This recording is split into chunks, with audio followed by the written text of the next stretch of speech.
What this means is profound. Death might not end consciousness. Your brain might be a receiver, not a generator. Like a TV, destroy the TV and the signal still exists, broadcasting from somewhere else. Your awareness might persist after brain death. Continue in some form we don't understand. The implications are staggering. How you live matters, not because of divine punishment, but because you'll face the impact of your actions. Life review isn't metaphor, it's documented. Survivors describe experiencing every moment of their lives, from other people's perspectives, feeling the joy they caused, the pain, the love, the cruelty, all of it at once.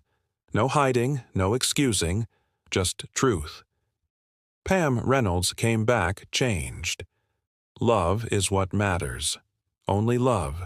Nothing else survives death. Howard Storm transformed completely, from selfish atheist professor to pastor serving others. I saw what I'd been, how I hurt people. I can't be that anymore. Vicki Umipeg, grateful for every moment. I had sight for those minutes, then lost it again. But now I treasure blindness, because it taught me to see differently. They all say the same thing. Don't fear death, but live fully now. Live with kindness, with purpose, with awareness of your impact, because what you do here echoes beyond death. Every choice matters. Every action creates ripples you can't see, until you die. Then you see them all. Death isn't the end. It's a transition, a doorway. What lies beyond depends on what you bring with you, the love you gave, the pain you caused, the truth of who you were. You can't hide from it, can't escape it. Death strips away excuses, pretenses, lies, leaves only truth, and you have to face it, alone, in that moment between heartbeats, when your brain surges with final consciousness. You'll know what death really feels like, not as ending, but as beginning, of judgment, of truth, of consequences, and there's no going back, only forward, into whatever awaits, heaven, hell, light, darkness, or something beyond our comprehension. The choice is being made now, with every action, every word, every moment. Death doesn't care what you believed, only who you were, and soon enough we'll all find out what that means. 17% of cardiac arrest survivors report near-death experiences. That's 1 in 6 people who die and come back. 80% describe peaceful experiences, tunnels, light, deceased relatives, feelings of love and acceptance. 20% report distressing experiences, darkness, entities, terror, feelings of isolation and judgment. What determines which type someone has? Not religion. Atheists report heavenly experiences. Religious people report hellish ones. Not belief system. Not cultural background. The pattern researchers found is disturbing. Life review seems to matter. Those who lived selfishly consistently report darker experiences. Those who lived with kindness report peaceful ones. Not universal. Exceptions exist, but the correlation is strong, as if death forces you to face the truth of who you were, how you lived, what you caused. Not punishment from external judge, but confrontation with reality, the impact of your existence. Every action has consequences. Death makes you witness them. The veridical near-death experience problem breaks every rule of neuroscience. Veridical means verified, details that can be confirmed. Pam Reynolds described surgical instruments while brain dead. Vicki Umipeg saw colors while blind from birth. Others have described events happening far from their bodies. A woman floated out of operating room during cardiac arrest, saw a red shoe on hospital roof, 3 floors up, exterior ledge. No way she could know it was there. After resuscitation, she insisted. There's a red shoe on the roof, left side. You can see it from the 3rd floor window. Staff checked. The shoe was there, exactly where she described. How did she know? Her body never left the operating room. She was clinically dead, yet somehow perceived an object 3 floors away. Skeptics offer explanations. Lucky guess, overheard conversation, fabricated memory. But how do you guess the location of a shoe you've never seen? On a roof you've never visited? While dead? You can't, unless consciousness can exist separate from body. The University of Virginia has documented over 2,500 near-death experiences, cataloged common elements. 60% report tunnels, 55% see deceased relatives, 30% experience life reviews, 80% don't want to return. These percentages hold across all cultures, all religions, all ages. Children under 5 report the same elements. Too young for cultural conditioning, too young to have learned about near-death experiences. Yet they describe tunnels, light, deceased grandparents they never met, recognizing them from photos later. Blind people see during near-death experiences, documented cases, peer-reviewed studies, people blind from birth describing visual details, colors, faces, spatial relationships. Their visual cortex never learned to process images. Yet, during death, they see. Medical science has no explanation. Brain-dead patients shouldn't perceive anything. Blind brains shouldn't suddenly develop visual processing. Yet both happen. Consistently. Verifiably. 3 people. 3 different death experiences. Pam Reynolds floated above her body during brain surgery. Saw and heard impossible details. Verified by her surgeon. Vicki Umipeg, born completely blind, saw during cardiac arrest. Described visual details she couldn't know. Confirmed by hospital staff. Howard Storm descended into darkness. Attacked by entities. Saved by light. Transformed from atheist to believer. All 3 clinically dead. Medically verified. All 3 conscious during death, aware, experiencing, remembering. What they describe shouldn't be possible. Brain activity, 0. Heart stopped. No oxygen to brain tissue. Consciousness should end.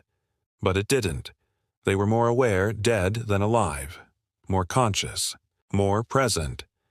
Death isn't the end of consciousness. It's a transition. A doorway. What lies beyond that door. Heaven for some. Hell for others. Light. Darkness. Beings. Judgment. Choice.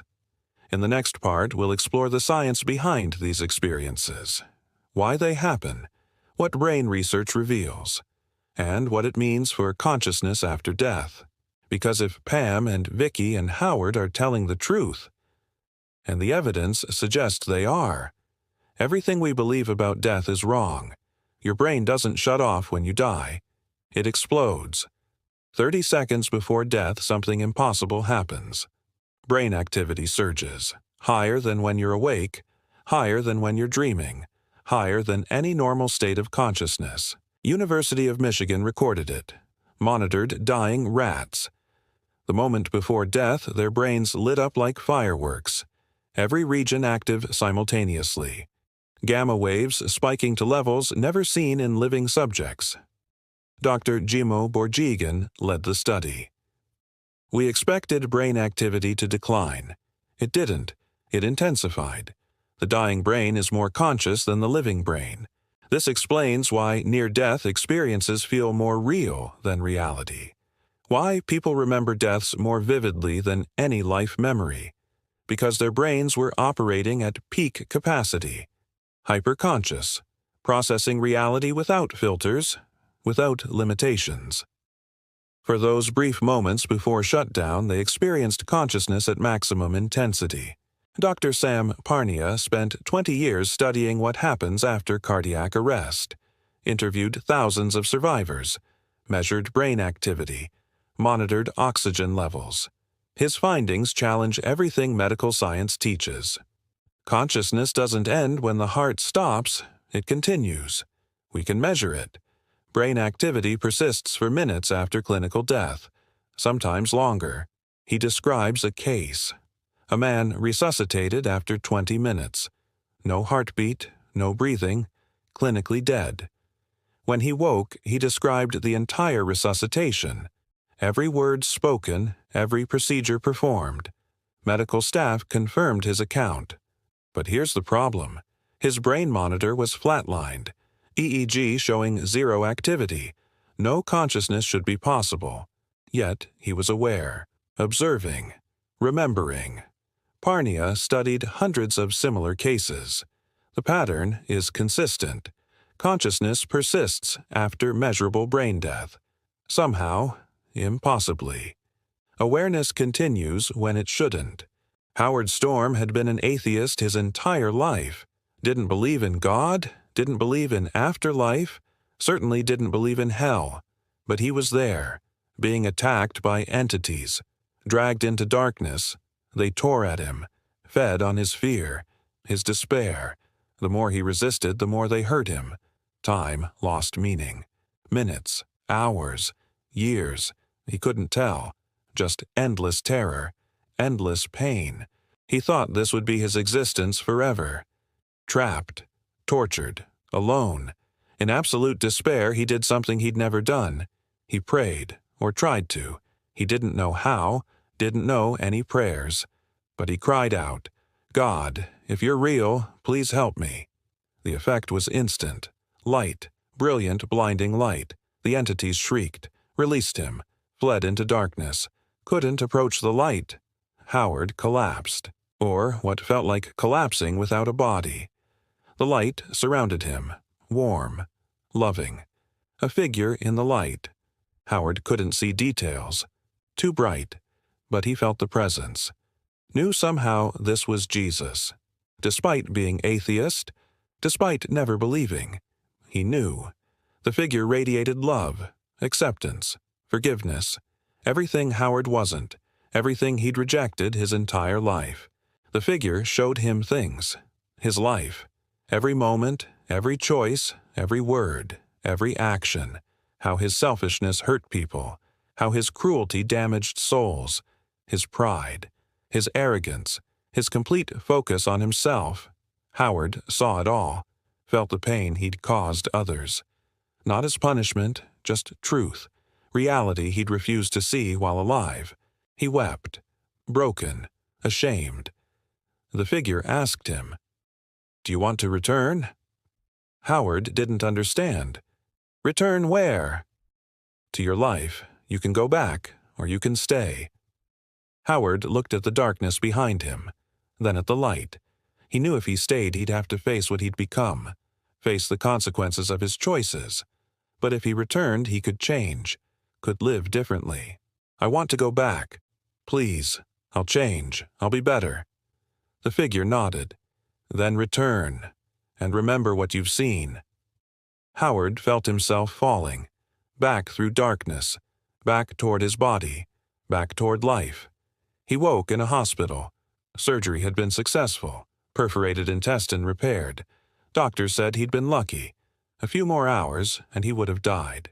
Howard knew he had died, had been somewhere impossible, somewhere real. Howard Storm's life changed completely after that day. He left his university position, went to seminary, became a pastor, wrote a book about his experience. My Descent into Death. He speaks publicly about what happened, about the hell he experienced, the beings that attacked him, the light that saved him. His story is documented. Medical records confirm he was critically ill, near death. What he experienced during those hours, impossible to verify, but impossible to dismiss. An atheist professor who went to hell, came back a believer, changed, transformed, living proof that something happens after death, something beyond brain chemistry, beyond hallucination. He followed for what felt like hours. The fog got thicker, darker, the voices still friendly, still encouraging. But something felt wrong. The atmosphere changed, oppressive, heavy. Howard called out, "Where are we going?" Laughter, not friendly anymore, mocking, cruel. He stopped walking, turned to go back. The voices changed, angry now. "You can't leave. You're one of us." Figures appeared in the fog. Not people. Humanoid shapes, but wrong. Twisted. Faces that looked human but weren't. Eyes empty. Mouths grinning with too many teeth. They surrounded him. Howard panicked. Tried to run. They grabbed him. Hands everywhere. Clawing, scratching, biting. He fought back, punched, kicked. But he had no physical body. They were tearing at something else. His essence. His being. And it hurt. Pain worse than any physical pain. They dragged him deeper, down, into darkness. He was being pulled into something. He didn't know what, but he knew it was hell. Actual hell. Not metaphor, not symbolic. Real, tangible, inescapable hell. She slammed back into her body. The impact was violent, sudden, pain everywhere. But worse than the pain was the darkness. She was blind again. The seeing was over. Gone. She'd had minutes of vision, minutes of perceiving the visual world, and now it was taken away. She woke up screaming, not from physical pain, from the loss. Doctors thought she was disoriented, confused. But when she calmed down, she started describing what she'd seen. Her wedding ring. She hadn't known she was wearing it that day. Her husband had put it on her finger before the accident. But she described it. The doctor's plaid tie. The nurse with the red pen. The blonde hair pulled back. Specific visual details a blind woman couldn't know. The staff was stunned. They brought the nurse in. "Is this the woman you saw?" Vicki couldn't see her now, but said, "The one with the red pen in her pocket?" The nurse reached into her pocket, pulled out a red pen. Confirmed. She'd had it there during the resuscitation. Dr. Kenneth Ring researched Vicki's case extensively. He's a professor of psychology, studied near-death experiences for decades. He interviewed Vicki multiple times, verified her medical records, talked to hospital staff present during her resuscitation. Everyone confirmed her descriptions were accurate. She described things a blind person couldn't know, visual details, colors, spatial relationships, the layout of the operating room, equipment she'd never seen, couldn't have seen. Her case was published in a peer-reviewed journal. Other researchers studied it. Skeptics tried to find explanations. Maybe she'd overheard descriptions. But how do you overhear a description of a mismatched plaid pattern, or the specific shade of blonde of someone's hair, or that a nurse had a red pen in her pocket? You can't. Vicki saw these things, while dead, while blind, while her brain had zero activity. Impossible, but documented, verified, real. Howard Storm's experience was different, darker, terrifying. Howard was a professor, art department at Northern Kentucky University, 1985. He was in Paris with a student group, June 1st, afternoon. Sudden, severe abdominal pain. Collapsed in his hotel room. His wife called for help. An ambulance came, but the hospital was across the city. Weekend, delays. Hours passed. Howard's condition deteriorated. Perforated intestine. Dying. In the hotel room waiting for transport, he lost consciousness. Left his body. But this wasn't peaceful like Pam's experience, or fascinating like Vicki's. This was terrifying from the first moment. Howard found himself standing in his hotel room, looking at his body on the bed, his wife crying. He tried to talk to her. She couldn't hear him, couldn't see him. He was confused, frustrated. Then he heard voices, coming from outside the room, down the hallway. Friendly voices, calling to him, "Howard, come here. We'll help you. Follow us." He went toward the voices. The hallway was dim, gray, foggy. The voices stayed ahead of him, leading him forward. "This way, Howard. Keep following. We'll help you." What happened to Vicki Umipeg is even more impossible to explain. Vicki was born completely blind. Retinopathy of prematurity. Born 2 months premature in 1951. The incubator oxygen levels were too high, damaged her retinas permanently. Total blindness from birth. Vicki had never seen anything in her entire life. Not light, not darkness, not shapes or colors. Her brain had never processed visual information. When she dreamed, it was in sounds, textures, smells, never images. She had no concept of what seeing actually meant. Until 1973. Vicki was 22 years old, driving with friends, a serious accident, multiple injuries, rushed to hospital. In the emergency room, her heart stopped, cardiac arrest. Doctors worked to resuscitate her. Chest compressions, defibrillator. Her heart wouldn't restart. She was clinically dead for several minutes. During those minutes, Vicki experienced something impossible. For the first time in her life, she could see. She found herself floating above her body, looking down. But she didn't understand what she was seeing at first. Her brain had no framework for visual information. Shapes, colors, depth, all completely foreign concepts. But she was perceiving them. She saw her body on the hospital bed, brown hair spread on the pillow, wedding ring on her finger. She'd never seen herself before, didn't know what she looked like, but somehow knew that body was hers. She saw doctors working, chest compressions making her body jerk upward, a defibrillator. They shocked her. Her body convulsed. She watched it happen, watched doctors trying to save her life, while she floated above, seeing for the first time. One doctor had a plaid tie, mismatched pattern.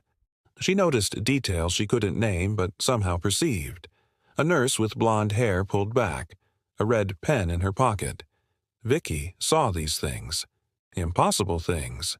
Because blind people don't suddenly develop vision, especially blind from birth. Their visual cortex never learned to process images, even if their eyes worked, which Vicki's didn't. Then she saw the monitor, a screen showing a flat line. Her heart not beating. She understood somehow what she was seeing. The flat line meant death. She was dead, but still conscious, still aware, still seeing. She didn't feel fear, only fascination. This was what seeing was like.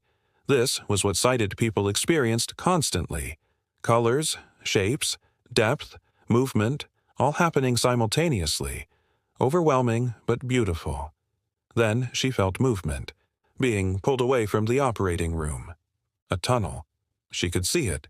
Dark walls, light ahead, moving toward the light at incredible speed. The light opened. Beings. She couldn't describe them later. Made of light, but with presence. Personality.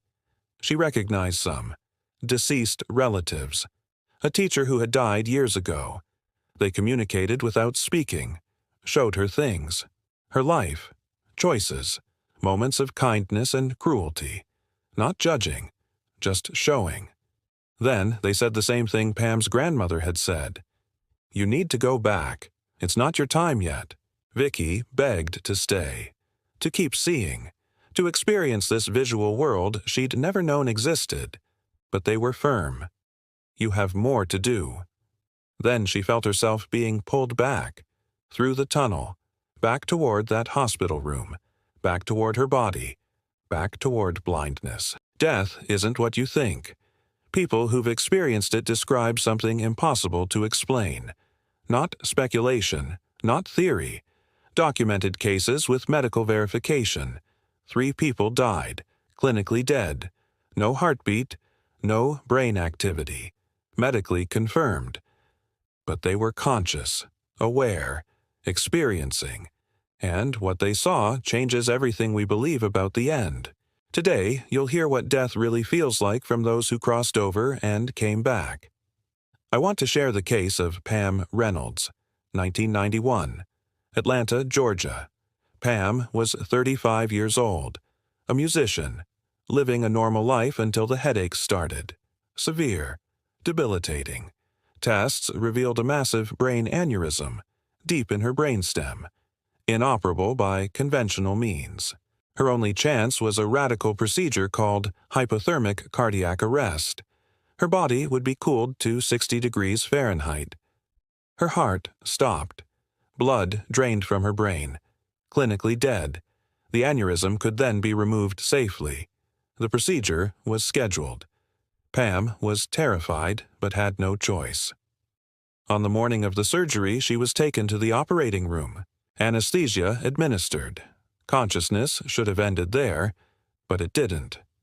Pam heard a sound, like a dentist's drill, high-pitched, unpleasant, but she was supposed to be unconscious, under general anesthesia, brain activity suppressed, yet she heard it clearly. Then she heard voices. The surgeon, Dr. Robert Spetzler, speaking. "Her arteries are too small." A woman's voice. Pam had expected her surgeon to be male, but this was definitely female. Dr. Spetzler's assistant, discussing Pam's femoral arteries. They were trying to access them to attach the heart-lung machine, but the vessels were too narrow. They'd have to use the other side. Pam heard all of this, while supposedly unconscious, while her brain was being operated on. Then something impossible happened. She felt herself rising, floating, looking down. She saw her own body on the operating table. Head shaved, skull exposed, surgical instruments everywhere. The drill in the surgeon's hand. It didn't look like a drill. It looked like an electric toothbrush. Pam had never seen a neurosurgical drill before, but she described it perfectly later, down to the specific model, the interchangeable bits stored in a case, like a socket wrench set. She floated higher, could see the entire operating room, the layout, the equipment, people's positions. Her eyes were taped shut, her ears plugged with speakers emitting loud, clicking sounds, auditory brainstem response monitoring, making it impossible to hear external sounds. Yet she heard, saw, perceived everything. Then she noticed something. A monitor, showing a flat line. Her brain activity, 0. EEG completely flat. She was clinically dead at that moment. Blood drained from her brain. Heart stopped. Body cooled to 60 degrees. No oxygen to brain tissue. No neural activity. No consciousness should be possible. But Pam was more conscious than she'd ever been in her life. More aware. More alert. Experiencing reality without the limitations of a body. Then something pulled her away. Not physically. There was no physical. But she felt movement. A tunnel. Dark at first, then light appearing in the distance, growing brighter, but not harsh. Warm. Inviting. She moved toward it without choosing to, like being pulled gently but irresistibly. The tunnel opened into light. Pure light, but not empty. There were figures. People. She recognized them. Her grandmother who had died years ago. An uncle. But she'd never met this uncle. He died before Pam was born. Yet she knew him instantly. Recognized him. They communicated without words. Thought to thought. Her grandmother told her things. About Pam's life. Choices she'd made. Paths she'd taken. Then they said something that confused her. "It's not your time yet. You have to go back." Pam didn't want to go back. This place felt like home. More real than physical reality. Going back meant returning to pain, to limitations, to the heaviness of a body. She resisted, but they were firm. "You must return." Then she felt it. Being pushed, pulled, forced back through the tunnel, back toward her body lying on that operating table. She tried to resist, but couldn't. The tunnel reversed. Darkness approaching, then impact. Slamming back into her body. Pain, immediate and overwhelming. Cold, so cold. Her body temperature still 60 degrees. Every nerve screaming. The weight of flesh crushing her consciousness. She wanted to scream, but couldn't. Her body didn't respond yet. She was trapped. Hours later, when the anesthesia fully wore off, Pam woke in recovery. confused, disoriented, but remembering everything, every detail of the surgery, every word spoken, every instrument used. She told the nurses. They were skeptical, thought she was confused, hallucinating. But when Dr. Spetzler visited, she described the surgery to him. The drill that looked like an electric toothbrush, the conversation about her femoral arteries, the female voice she'd heard. Dr. Spetzler went pale. "How do you know that?" Pam described the operating room, the position of equipment, the layout she couldn't possibly have seen. Her eyes had been taped shut from the moment she entered the OR. The sounds she'd heard while her ears were plugged with speakers producing loud clicks. The conversations while she was clinically brain-dead. EEG flatlined. Dr. Spetzler had no explanation. He confirmed every detail, every word she quoted, every instrument she described. She was accurate, completely accurate, about things she couldn't have known, shouldn't have been able to perceive, while medically dead. Years later, Dr. Spetzler was interviewed about the case. He's a world-renowned neurosurgeon, skeptical by training, but he couldn't dismiss what happened. "I don't have an explanation for what Pam experienced. She described things she had no way of knowing, while her brain activity was zero. I can't explain it, but I can verify it happened." Pam's case became one of the most documented near-death experiences in medical literature. Peer-reviewed, verified, impossible to dismiss as hallucination or fabrication. Because how do you hallucinate accurate details about surgery while brain-dead? How do you see with eyes taped shut, hear with ears plugged, perceive with zero neural activity? You can't, unless consciousness exists independent of the brain.